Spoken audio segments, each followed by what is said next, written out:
last month, a federal judge in the state of Kansas had determined that full automatic rifles were protected under the Second Amendment.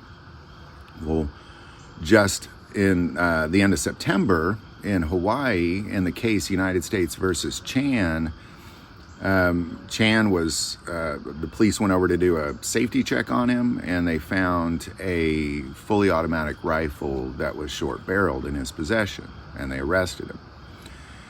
And he claimed that that was protected under his Second Amendment rights, and that case just came through, and that's the United States versus Chan.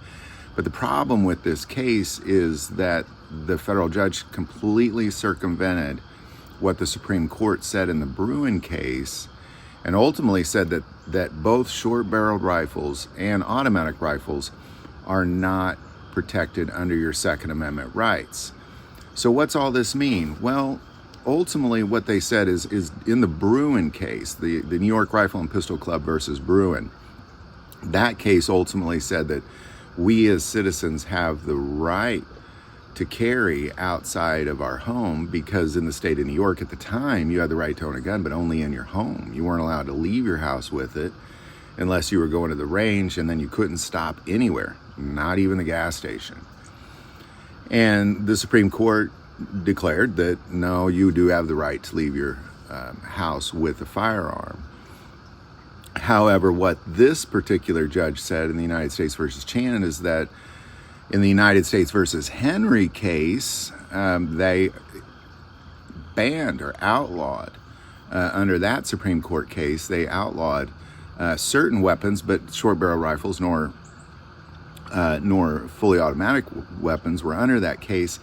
The only exception really was, and the argument was, is that does not affect the historical context of what's taking place today. Because even if you go all the way back to the Revolutionary War, when all we had was muskets, that was still a war rifle.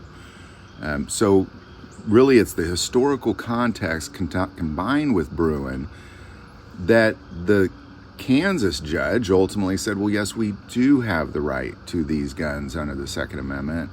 Whereas in Hawaii, the federal judge said, no, we don't. So ultimately what we're looking at is we're looking at two different firearms here. We're looking at a short barrel rifle and a fully automatic rifle. We have two contradicting federal cases, both quoting Supreme Court cases, two different Supreme Court cases at that matter. One quoting New York Rifle and Pistol Club versus Bruin, saying we do have the right to these. The other quoting United States versus Henry, saying that we don't have the right to these.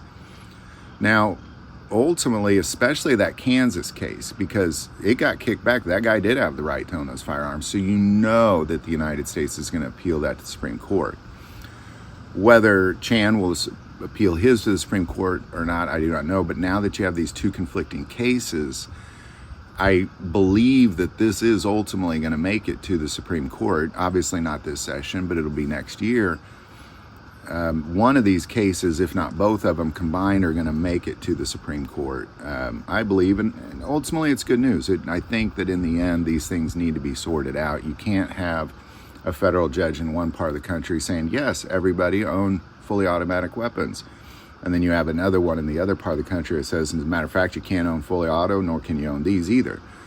These are definitely contradicting opinions, and that's why I do believe, because of the most recent United States versus Chan case, that this probably will end up at the Supreme Court. Obviously, I don't have insight in that, but based on what I've seen in just the last few years, I do believe this one's going. Primarily the Kansas case, because again, federal prosecuting attorneys are not cool with losing that case, that I know. So there you go. Any thoughts or insight on any of this? Definitely put it below.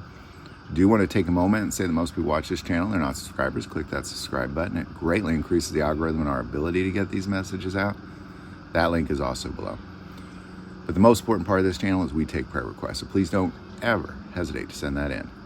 Thank you for watching this episode of God, Family, and Guns. And as always, love God, love your family, and love guns.